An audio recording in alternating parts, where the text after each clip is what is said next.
Brian Ortega is a hard guy to find. He's a hard guy to pinpoint, but it's so great to have him back on the program. It's been so long since we last talked to him, and here he is cooking. This is Cooking with Brian Ortega. This is the perfect way to return. This is Cooking with Brian Ortega for breakfast. What are we eating? Eggs. So for the first trick, I'm going to show you one egg. You crack it, you grab it, you break it. One hand while you FaceTime. All technique. That's impressive. How long did it take for you to learn that? My dad's a cook at a college, so he taught me. I've been doing that since I was like 9 years old. Damn. And by the way, how many eggs do you have in that? That's my only cooking trick. That's it? That's it. Scrambled eggs. How many do you have in there? How many eggs are in there? It looks pretty compact. It was 3, and then I did 4 just for the show. Okay. Well, we appreciate you doing that for us. 4 is a lot. Yeah. So good to see you, my man. It's been a while. Why have you kind of stayed out of the limelight this year? You're returning December 21st against Chan Sung-jung, the Korean Zombie, in South Korea. We'll get to that in a second, but it feels like only recently have you reemerged. Last saw you last December against Max Holloway. You've been relatively quiet. How come? Just a lot of things, man, on the fighter side that people don't realize that happened. Coming back, healing was another thing. Like, I have surgery after surgery after surgery, and then you had to do all kinds of stuff during that. And then, I don't know, man. It's just time flies by, man. I feel like I'm getting old. How many surgeries did you have since that fight? I had 2. On what? My nose and my hand. Okay. And how are they feeling now? They feel good. They feel 100 now, finally. Which one was worse? I want to say the hand one. The hand one sucked because I broke it in half, and then I dislocated it during the fight. I want to say early on in the fight, and I didn't really feel it. I just knew I couldn't grab for some weird reason, and it wasn't until after when they did all the X-rays and everything that they told me what happened in my hand. Prior to this, had you ever had any surgeries as a result of fighting? I had 2 shoulder surgeries. Okay, so you're somewhat familiar. Yeah, I'm familiar with the surgery game. But for you to take the time off and to have the 2 surgeries coming off a title loss, and there was so much that went into that fight because you were supposed to fight in July. It was this long, drawn-out thing. Has it been hard to sit on that loss and to just kind of dwell and not get back on the horse and have another fight at the top of the record so the last fight isn't the title loss to Max Holloway? I mean, the thing, it just, obviously, whenever you lose a fight, it sucks because you're in there trying to, like, you battle through your own things mentally. What did I do wrong? What could have done better? What happened? Why? And then you watch the tape of yourself and you're like, why the hell did I even do that? And there's just a lot of things, bro. But now it's just time to keep looking at that tape, remind myself of what happened and how I was feeling and the things I was dealing with at that time, physically and mentally, and make them better for the future. So that's pretty much what I've been doing, man. I've been on that type of mission lately. How many times have you watched it? I watched it a good amount. Okay. I can't say how many times, but I watched it a good amount from the first round to the second round to breaking everything down how I felt in my head at that time. It just, everything. Too many times. And I've heard you talk recently about, having to make some changes behind the scenes, trying to fix things and whatnot. But I haven't heard you actually speak of what these changes are. Could you tell us what are the things that you've changed? What are we seeing different now as far as when we see Brian Ortega? What's different? I mean, I feel like I've been doing just before. I took pride on the fact that I was just this guy who made it from the garage, who had really no strength and conditioning coach, no wrestling coach, no Muay Thai coach, no like literally had nothing. Just jiu-jitsu coach, boxing coach in the garage or on the mat, and that's how I got away with all my entire career that way, from my amateur to my pro level, and it worked. But like I told, when I was in Mexico City, I told people, I go, once you get to the top, every single person in here has a certain type of element in their game that you need or you need to know of. So it just like I just started doing legit athlete stuff. I stopped eating junk food during training camp or at all kind of. So I don't know, man. It's just it lit a fire in me that kind of made me have a reality check on how I should live my life and how I should start doing things with coaching and actually being a legit fighter now. So have you changed coaches? Do you have different coaches now? Um, we have some new coaches, yeah. Okay. People of note, are you going to different places outside of LA? A little bit, yeah. Okay. I'm going other places, getting some different type of training in with some other people. Um, but mostly honestly I've been lucky enough to have everything still close by to me. Flew in someone from Netherlands to start training with, and then he flew back for some seminars right now. But I mean, it's just changed everything up, man. Wow. Did you have this epiphany like right after the fight, or did it take you some time to kind of realize I need to start eating differently and all this stuff? It took some time. Honestly, it took my strength and conditioning coach Mike Safai to really kind of. He's always kind of been there for me, but always had to kind of watch it a little bit around me for some stuff. But finally now he's been like, it was like official green light. Like, yo, man, Mike, I need you to take control of my life on everything, man. Like, I just need you to help me get healthy. He lives that stuff. He has lived that life for, I want to say, as long as I've known him, and he's helped me get back on track, man. He literally was like, "Yo, Brian, we need to start just getting you back in the gym," because I didn't even want to get in the gym after the fight. I was just kind of partying and hanging out, and just was like, "Well, I deserve a break, guys. I trained for a year," and he was like, "Brian, let's just get you in there just to move a little bit," and that's how it started. And then it was just like, "Let me get you to do jump ropes a little bit. Let me get you to start doing the little things. How's your hand feeling? Let's start working around your hand. And once my hand got better, let's start working with your hand." And then sure enough, I fell in love again with training and being at the gym and getting better at new things. And he gave me a whole breakdown like, listen, you can't be doing what you've done. He's like, it worked for you, but it's not the best for you. And he kind of broke it down in a larger way. And I mean, he's been doing a good job with me, man. And he actually just did a body competition yesterday because he's like a physique guy and it's all natural guy. And he took first in his category and second overall. So he's doing good, man. Wow. Well done. Where was that? Was that on Muscle Beach? Venice Beach, yep. Yeah, I was there. I was in LA. I was there in LA and I saw this bodybuilding competition. They have like this little mini like arena thing on the beach. That was my homies. He was there. Wow, that's natural bodybuilding. And I was wondering, how do they know it's really natural? Like, do they drug test these guys? He did a video on his. He just posted a video on his Instagram showing like all the drug testing and how they do everything. And I mean, he did good, man. But he's a guy who got me to eat healthy and look, eggs for breakfast instead of just a pre-workout or something. It's just he's got me on track. Well done. Now, you said that you took some time off from the gym and he was trying to get you back in and slowly but surely. How long did you spend away from the gym? From the fight till I'm gonna say December, January, February, March, April, like 4 or 5 months away from the gym. Wow. And is that the longest that you ever spent away? Yep. Wow. It has been. Well, because the thing was I couldn't use my hand because it was, I literally couldn't pick anything up. Then I had my nose surgery, so I couldn't even breathe hard. And then my foot was injured. I tore the ligaments on my right ankle. And then after that, it was like, dude, I can't walk. I can't use my left hand. I can't even breathe. I was like, there's no need for me to go anywhere. And that's what it was, man. But finally, once I got on track, I just started working out with Mike, and then and another friend named Freddie. We started going a lot to the gym, and I don't know, it just slowly started picking up.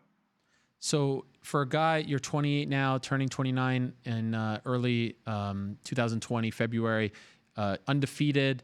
You're on fire. Everyone's high on you. You get the title shot, and that's when you suffer your first loss. Mentally, what does that do to you? How do you react to losing? I'm sure you've lost competitions, things like that, but like to lose a fight and kind of get respect. What is this? Hot sauce? Tapatio. Yep. Mexican. Can't have food without hot sauce.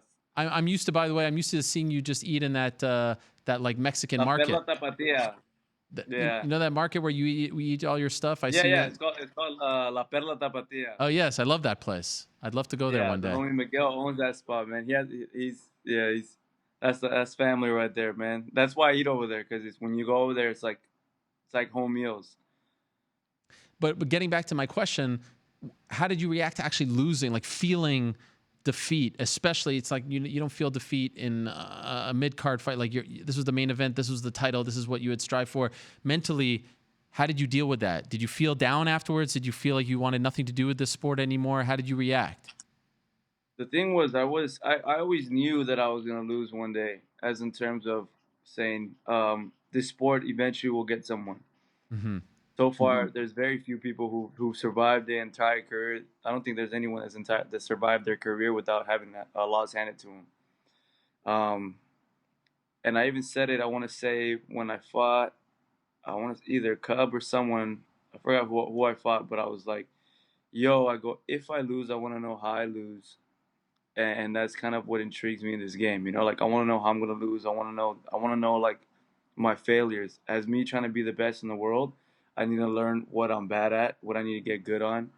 And when you're winning the way I was winning, you kind of get stuck in that mentality of, well, if it ain't broken, don't fix it. But also, if you don't grow or evolve, you also stay the same. And if you stay the same, eventually you get figured out, and that's what happened. Hmm. Um, and I mean, yeah, man, I was depressed for a while. Like I said, I didn't go to the gym for a while. I just wanted to make up for lost time and just hang out with friends and family and party and just kind of, I don't know, man, try to see if I can let some sort of any frustration out, I guess, right? Hmm. But the fight alone was not the one that messed me up. Hmm. It was the after things, the close people, things that they said, things that were done, just things, the way things were handled after the fight that should never been that way, and just unfortunately, a lot of things just went stupid, man. And yeah, it Like just what? What do you mean by that? just a lot of things were said, man. By who? That's hard. I don't snitch, man. Okay, fair enough. Yeah, Uh, I don't snitch. I don't snitch. I don't go and throw people's names out there. Um, like I said, we've talked with everyone. Everyone's finally shaken hands and kind of and settled everything, But it took a while, man. It's literally not that long ago. So it took a good amount of time to kind of squash all this shit out. my understanding, and it's always interesting after someone suffers their first pro loss, what they do in the comeback fight. And so you've just talked about the training and the diet. You've also changed management, right? Yes. So that's a lot of changes going into this fight. Do you feel like all this was like? Did you feel like you just needed a fresh start, or is it a little much to change so much? It's just one loss, as you said. Everyone loses, but there's a lot different in your life than the last time we saw you, which was just 10 months ago. Everything is completely different. Wow. Everything's completely different, completely not me, right? Right. Um, and I like it, man. It's helping me fall in love with the sport again. Before it became a job, when I was training for a whole year. Literally, I trained for Frankie, and then I trained after that, and then, like I was up for a whole year training, nonstop, redlining my body, with no breaks till I finally got to fight in December. So it just, I don't know, man. It just, everything's different now. Everything's more organized. Everything's prepared. Everything's done the right way. I have scientists, doctors. I have all kinds of people working with me, um, who are just a legit team. I feel I'm a legit athlete now, Mm. and I like it. Mm. And there was some talk, I think, of you returning in September, maybe to fight on that Mexico card. What happened there? Why are you returning in December as opposed to earlier? I was trying to fight in September in Mexico City, Mm-hmm. um, and what I was trying to make the fight happen was with Korean Zombie over there in Mexico City. During that process, or during that kind of those talks, that's when the change of management happened, Okay. and And like I said, obviously I had to change management. And when I changed management, that kind of deal went out the door with it, you know? Ah, okay. Yeah. But you were ready to return in September, or at least you wanted to I return in wanted to September. fight in Mexico City. Yeah. I was ready. I got cleared by the doctors. Everything was good. I talked to my friends out there in Mexico City, told them to set up camp over there. Let's start doing it. And like I said, just these little things happen. And business side had to take care of itself, and we couldn't make it happen. So then the closest fight to fighting Korea now would have to be in Korea. So I Yeah. was like, well, cool. If you didn't go to me, then I'm going to go to you. How do you feel about that? Because it goes from literally almost being like a home game for you to now going all the way there on his turf. Are you okay with that? Oh, man, I'm excited for it. It's like it's the first time that I've had to go on someone else's soil and fight their king, right? Yeah. So I love things like that, man. It's all about the challenge, you know. Any great history story, anything in order to conquer something, you have to go all the way out there and you got to fight on home soil. So you know, I'm trying to conquer now. I'm not trying to defend anything. So right now I got to beat all these people to go back and climb the ladder again. So that's what I'm gonna do. Is there some friction between you and Chan Sung Jung? Because like going on your social media, it seemed like maybe you didn't like that he mentioned you in an interview, and then you were trying to get to him. How would you describe how you feel about him and the state of your quote unquote relationship? I mean, I don't have a relationship with a guy. Right. I don't know.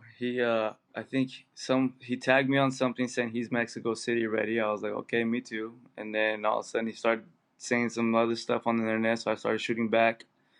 Uh, and then we started, you know, in a way, a little bit talking shit to each other on Instagram. Okay. So yeah. But finally, the last one I said it was like, I'm coming to you now.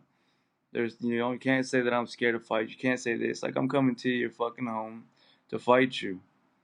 Like, actually, I should be packing right now because I gotta have a flight in a little bit. But I'm going to Korea right now. Oh wow. How do you feel about that? I feel good. You're going out on a I feel mission. good. This is the first time you'll Hell see him.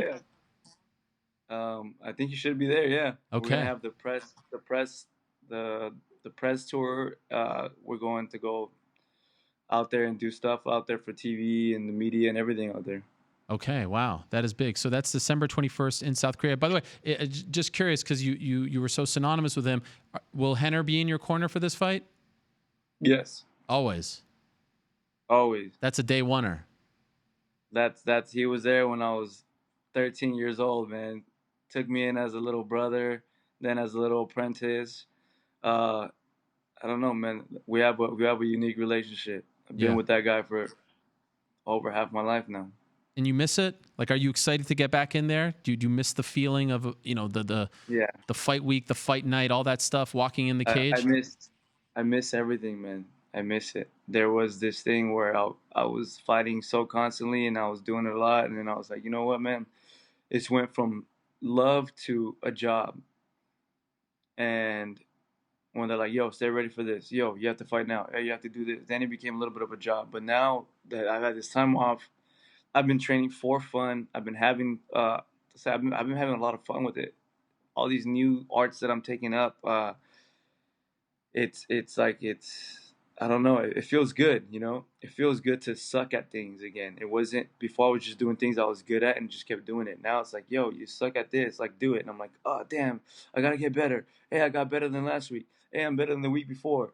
And the people around me are all they're with it. You know, they don't care for failure as long as it's going forward. And I'm learning new things. And that's the old me, man. Even with jiu-jitsu, that's what lit the initial fire. Was failing so much at jiu-jitsu till I finally got to a black belt.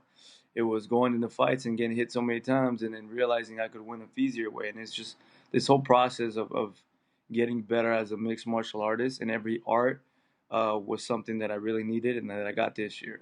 And I love it again, man. And I miss it. And now when I go to fights, instead of saying, "Oh, look, here's another fight," I'm looking at the fights and I'm like, "Damn, I wish I was in there. I wish I was fighting right now. If that was me, I would be doing this." Hmm. And when I get eager to jump in the cage when I'm at fights, that's how you know, like, hey, it's time to go back. Last thing, because I know you have to go pack, and I feel like your eggs are getting cold, and I feel very bad about that. I think they're cold. Yeah, they're cold, man. My bad. My bad. I just want to know, you're talking about a lot of changes. We're keeping the hair, though, right? We're not cutting that. The hair stays. All right. Because, the ladies love the hair. I might trim it a little bit. That's fine. Brett Okamoto put a photo up showing how long my hair was, and everyone started calling me a girl from the back. Nah, listen. I heard Halle Berry loves long hair, okay? I'll just leave it at that. You know what I'm saying? You have nothing to worry about. That's good, man. Thank you. My girl Halle, she talk, we talk on the DL, so she told me, you know what I'm saying?